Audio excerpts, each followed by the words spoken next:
Minnesota Department of Human Services Background Studies. NETStudy 2.0 Resuming and Submitting Studies. Welcome to this NETStudy 2.0 video-based training. This video demonstrates resuming and submitting a background study application in NETStudy 2.0 and shares some of the main functionality of the system.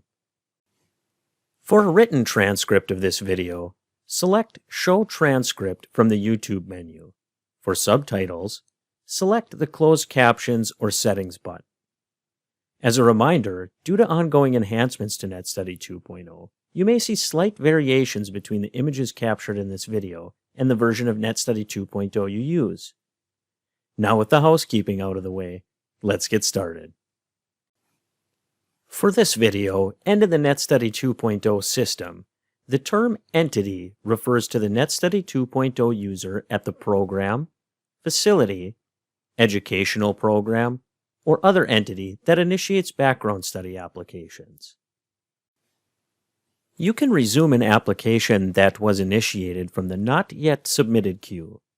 This queue is for when an application is started but not submitted, including when a background study fee applies and you want to complete the payment. To go to the Not Yet Submitted queue, select the Applications tab. In the drop-down, select Not Yet Submitted. The Not Yet Submitted queue contains applications that have been initiated but not yet completed or submitted. Near the top of the screen, you will find the available filtering options, including application number, provider, and last name. These filtering options allow you to search through the applications in this queue more efficiently. If you decide you do not want to submit a background study application for a study subject, or a study subject chooses not to proceed with the process, the application must be withdrawn. This is also done from the Not Yet Submitted queue. To withdraw an application, select the Withdraw button under the Actions column on the right side of the screen. When the Confirm Withdraw box displays, select the appropriate withdraw reason from the drop-down. Then select the Withdraw button in the lower right side of the box. Notice that the application is no longer in the queue. To resume an application, select the Resume button in the Actions column on the right side of the screen and you will route to the Profile screen. Fill in the study subject's personal and demographic information on this screen. The required fields are identified by a red asterisk and include first, middle, and last name, date of birth, address, race, sex, eye color, hair color, height, weight, place of birth, and email address.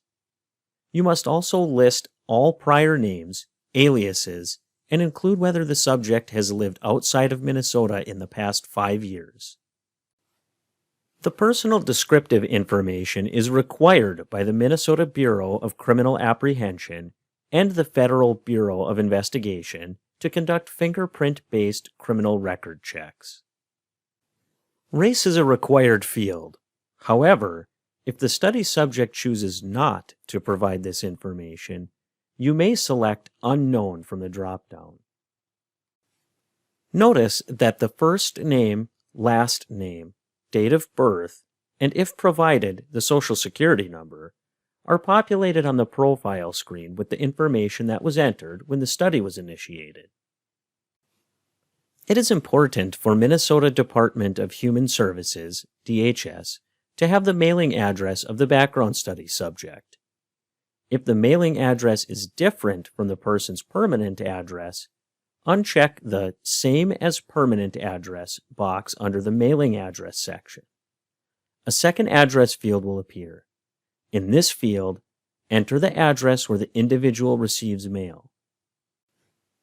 Starting in the fall of 2022, study subjects will have the option to receive most background study documents electronically in the NETStudy 2.0 applicant portal instead of receiving postal mail. A video will be available on this process. State law requires background study applications to include the study subject's prior names and aliases, such as a maiden name, married name, or any other names the subject has used. If the study subject reports that they do not have a prior name or alias, select the checkbox stating that the individual reports that they have not been known by any other names. Otherwise, select the Add Alias button at the bottom of the screen in the Prior Names and Aliases box. When the Add Alias box displays, enter the prior name or alias and then select the Save button in the lower left side of the box.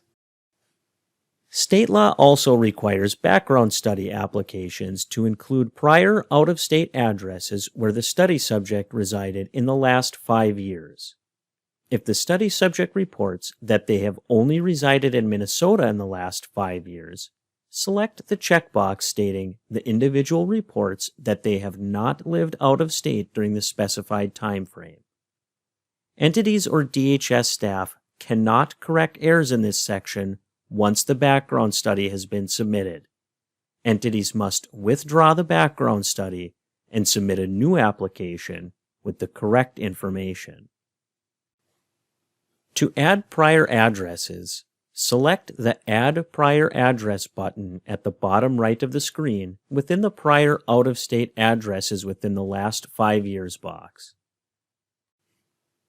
When the Add Prior Address box displays, complete the required fields indicated by the red asterisk, which includes the state, the year to, and the year from, then select the Save button in the lower left side of the box. After you complete and verify accuracy of information on the profile screen, select the Next button in the lower right side of the screen. This brings you to the Affiliation Information screen, where you record the study subject's expected position. All fields on this screen are required. The provider field auto-populates with the provider information that was selected when the application was initiated. It cannot be changed on this screen. The required fields are position category, position, and employee type. For each, select the category that best applies. You can refer to the NETStudy 2.0 user manual for a complete list of the position categories and positions. To access the manual, select Help in the upper right corner of NETStudy 2.0. Then, select the NETStudy 2.0 user manual link to open it in a new tab. The next screen is the Verify Identity screen. On this screen, you record the identification document that the study subject provided and that you use to verify their identity for the background study. All fields on this screen are required. Verification of the study subject's identification occurs before the background study is initiated, but the documentation is recorded on this screen. A complete list of acceptable forms of identification for DHS background studies is located in Application Forms of NETStudy 2.0.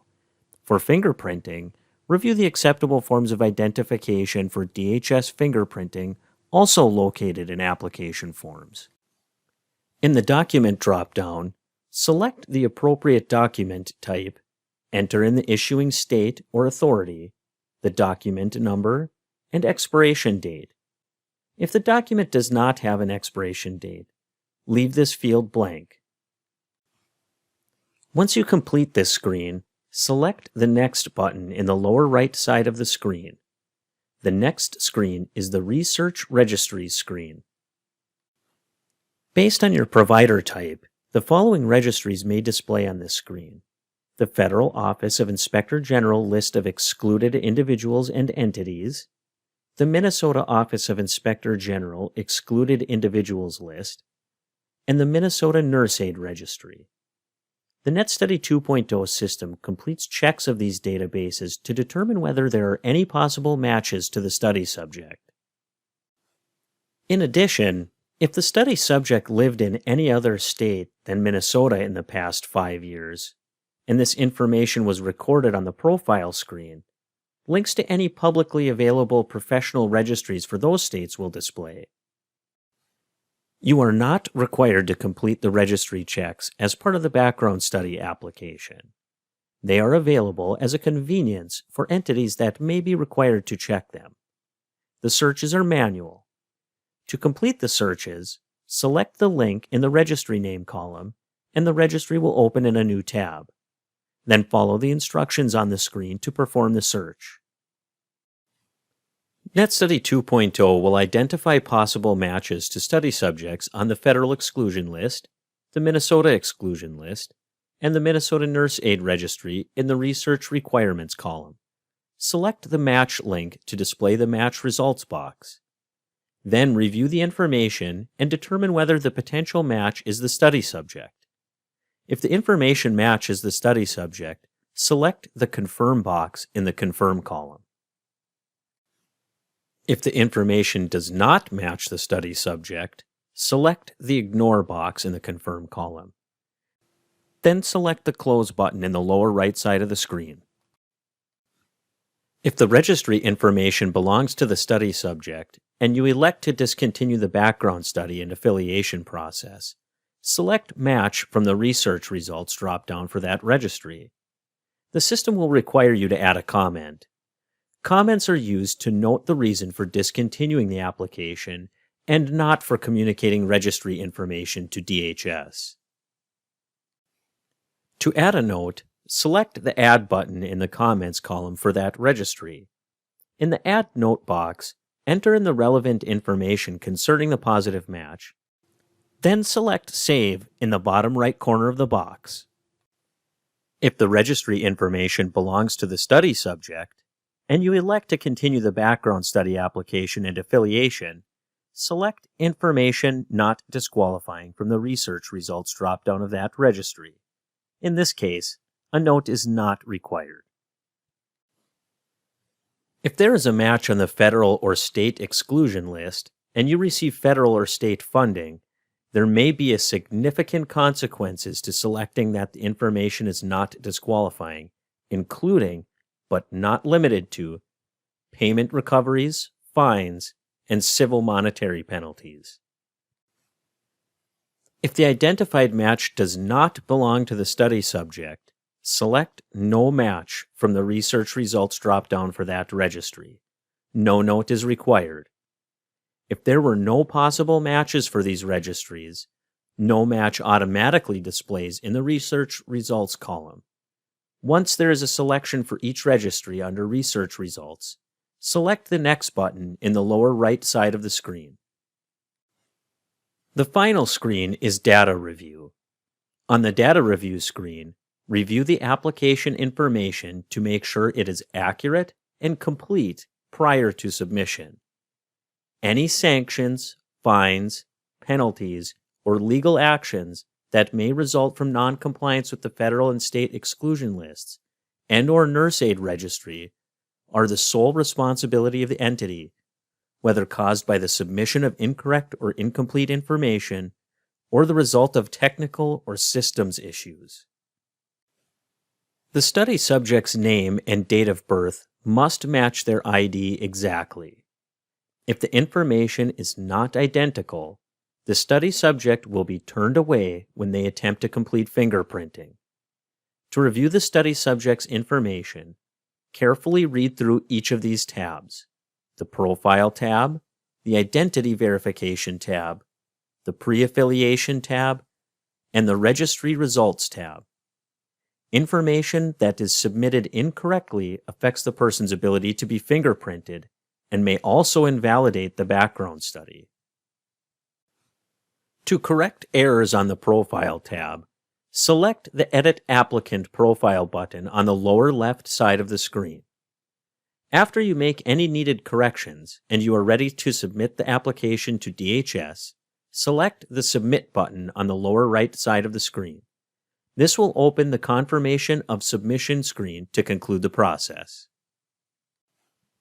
Thank you for your interest in this portion of NETStudy 2.0. Copyright 2022.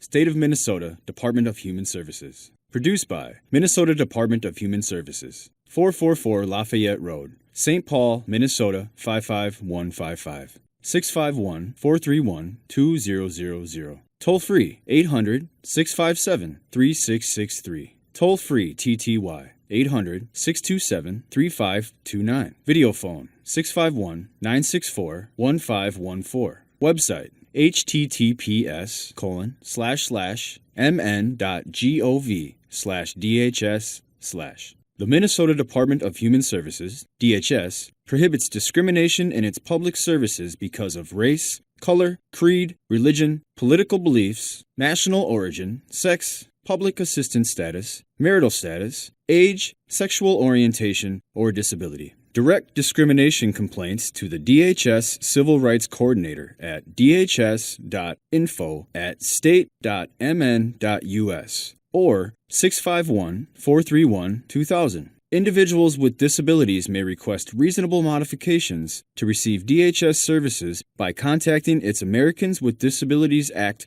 coordinator at DHS_ADA@state.mn.us or 651-431-3040.